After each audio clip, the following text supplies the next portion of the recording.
Sir, सरकारने आश्वासन दिलं होतं की विद्यार्थी आहेत त्यांच्या भविष्यावरती गंडांतर येणार नाही म्हणून गुन्हे मागे घेतले जातील. मात्र अद्यापपर्यंत दिल्लीमध्ये जे आंदोलक होते त्यांच्यावरती गुन्हे मागे घेण्यात आले. कॉकरोच जनता पार्टी और सरकार में जिस बात पर सहमति हो गई उसमें महत्वपूर्ण मुद्दा था जो आंदोलन करते हैं, जो आंदोलन करने वाले बच्चे हैं पूरे देश भर में, उनके ऊपर के सभी एफआईआर पीछे लिए जाए। लेकिन चाहे उत्तर प्रदेश हो, चाहे बिहार हो, चाहे यूपी हो, ये सभी बच्चों के ऊपर नए नए सेक्शन लगाकर उनका पूरा करियर बर्बाद करने की कोशिश ये सरकार कर रही। मैंने कल देखा है कि छात्र आंदोलन की नेता नेहा बोरा वो कल पटना में किसी कारण वहां के जो स्टूडेंट है उनके ऊपर एफआईआर लॉन्च हुए है, उनके ऊपर बहुत से आपराधिक मामले दर्ज दिल्ली में हुए हैं, लखनऊ में। ये ठीक नहीं है। आपके पार्टी में सब गुनहगार लोग आते हैं, बलात्कारी आते हैं, ईडी के मामले वाले आते हैं, सीबीआई वाले आते हैं, जिनके ऊपर बड़े बड़े अपराध है, देश को लूटने के अपराध है जिसके नाम पर, वो सभी को आप अपने वॉशिंग मशीन में डालकर सफेद करके अपने पार्टी में लेते हैं, पवित्र करते हैं। लेकिन ये जो बच्चे हैं, बच्चे के बारे में आपकी राय अलग दिखती है। अब तो आपने कोई जंतर मंतर पर कौन किसको खाना खिला रहा था, कौन पानी बांट रहा था, कौन जूस बांट रहा था, आप उसके भी इन्वेस्टिगेशन कर रहे। क्या चल रहा है सरकार? आंदोलन में इस प्रकार की अच्छे काम करने वाले लोग भी आते हैं, पीछे से काम करते हैं। कोई पानी का सप्लाई करता है, कोई भोजन देता है, कोई सैंडविच देता है, कोई और क्या देता है, कोई मेडिसिन देता है। अब आपने उनकी भी जांच शुरू की। इतना डरा? अगर जांच करनी है कि ये पैसा कहां से आ रहा था, ये पैसा जो है जो लोग खाना पीना दे रहे थे वो कहां से आ रहा था, उनकी जांच चल रही। अरे भाई, सबसे पहले आप अपने पार्लियामेंट में, आपके पार्टी में जिन लोगों को लिया है 50-50 करोड़ देकर, वो पैसा कहां से आया है उनकी जांच। बाद में पीएम केयर फंड में इतना पैसा कहां से आया है उसकी जांच करो। भारतीय जनता पार्टी के इलेक्शन फंड में हजारों करोड़ कहां से आते हैं उसकी जांच करो। ये 2, 4, 5 लाख, 10 लाख उनकी आप जांच कर रहे हो। किसने खाना दिया, किसने बिरयानी दिया, किसने पुलाव दिया, किसने सैंडविच दिया, किसने मेडिसिन दिया, ये जांच सरकार करे। मूर्ख लोग आहे हे सब। सर, एनडीए मध्ये खतखत आहे का? कारण ज्या पद्धतीने या प्रकरणामधून टीएमसी असो किंवा इतर पक्ष किंवा एनसीपी अजित पवार यांनी स्टँड घेताना पाहायला मिळालं नाही. त्यातच आज पंतप्रधान नरेंद्र मोदी पुन्हा एकदा 21 तारखेला संबोधित केलं होतं, आज पुन्हा संबोधित करतात.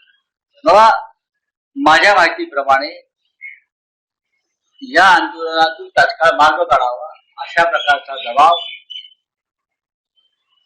चंद्रबाबू नायडू यांचा. बाकी सगळे गुलाम आहेत. एकनाथ शिंदे असतील किंवा अजित पवारचा पक्ष असेल किंवा अजित असेल, यांच्यामध्ये काय दम नाही. हे सगळे गुलाम. पण माझ्या माहितीप्रमाणे चंद्रबाबू नायडू यांच्याकडून सरकारला स्ट्रॉंग निरोप दिला की जर हे प्रकरण थांबलं नाही तर आमच्या राज्यात सुद्धा आमच्यावर दबाव आहे या सगळ्या गोष्टीचा, आणि आम्ही सरकारमध्ये आहोत, तुम्हाला पाठिंबा देतो, त्याची किंमत आम्ही मोजणार नाही, अशा प्रकारचा एक स्ट्रॉंग मेसेज त्याला म्हणतो तो सरकारकडे गेला.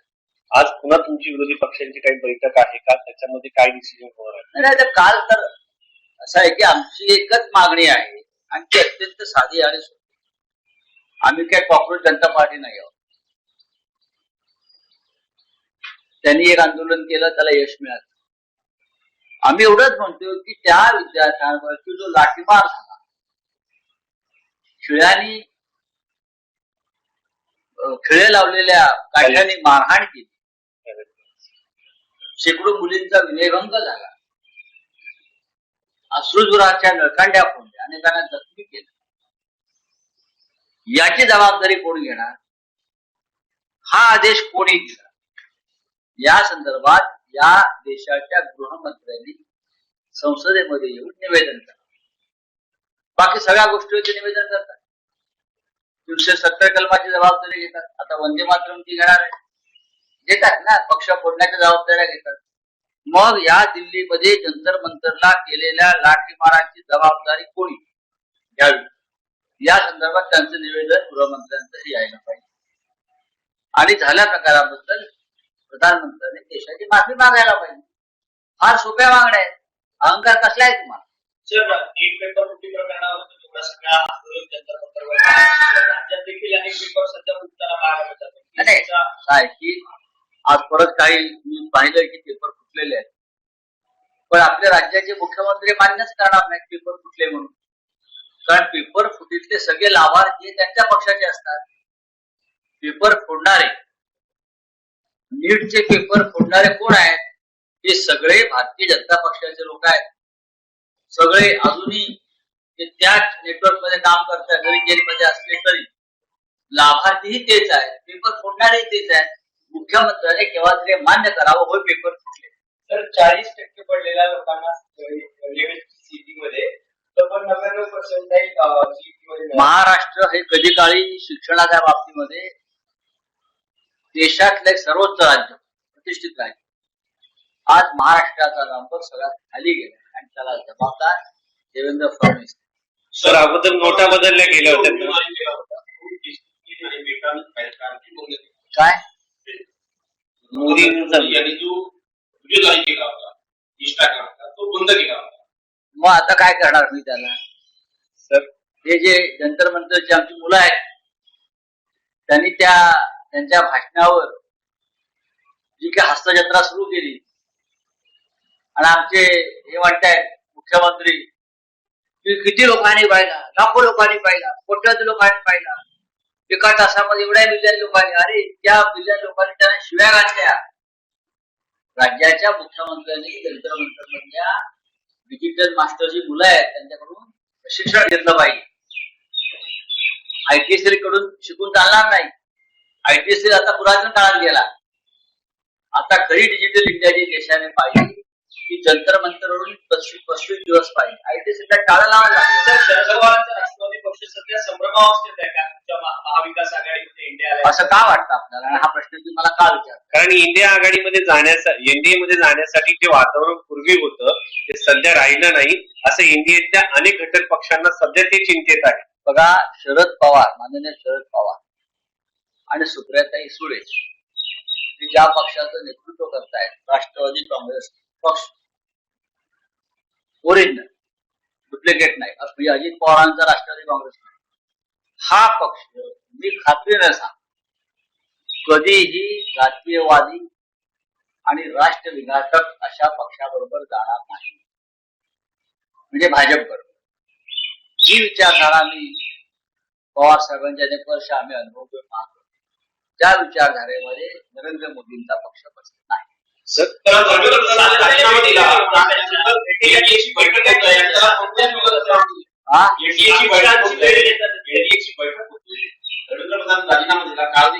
देखील आज मंगळगिरी नावाची बैठक होते. नाही, असं आहे की प्रत्येक अपवित्र गोष्टीला त्यांना मंगलमय गोष्टी करायच्या असतात. धर्मेंद्र प्रधान का हुतात्मा नाहीत का? त्यांनी का बलिदान दिलंय का?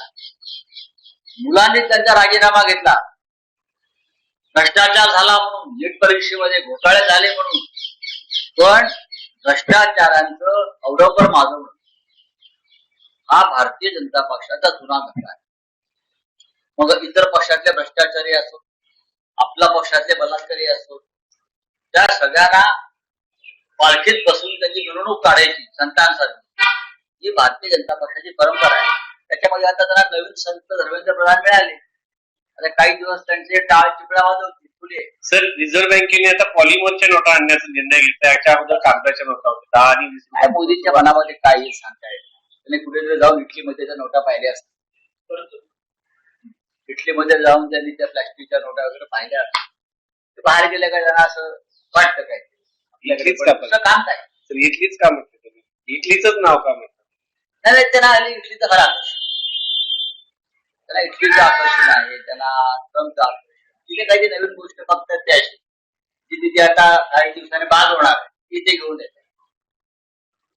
सर पण हे सगळ्या तुमच्या इंडिया अलायन्स शरद पवारांकडे तुम्ही बोलतात की ते खरं तर एनडीए मध्ये जाणार नाही, जातीवादी पक्षांकडे जाणार, परंतु त्यांची भूमिका संभ्रमावस्थेत पाहायला मिळते का? कारण की सातत्याने त्या भेटीगाठी करतात, अमित शहा असतील, मोदी असतील.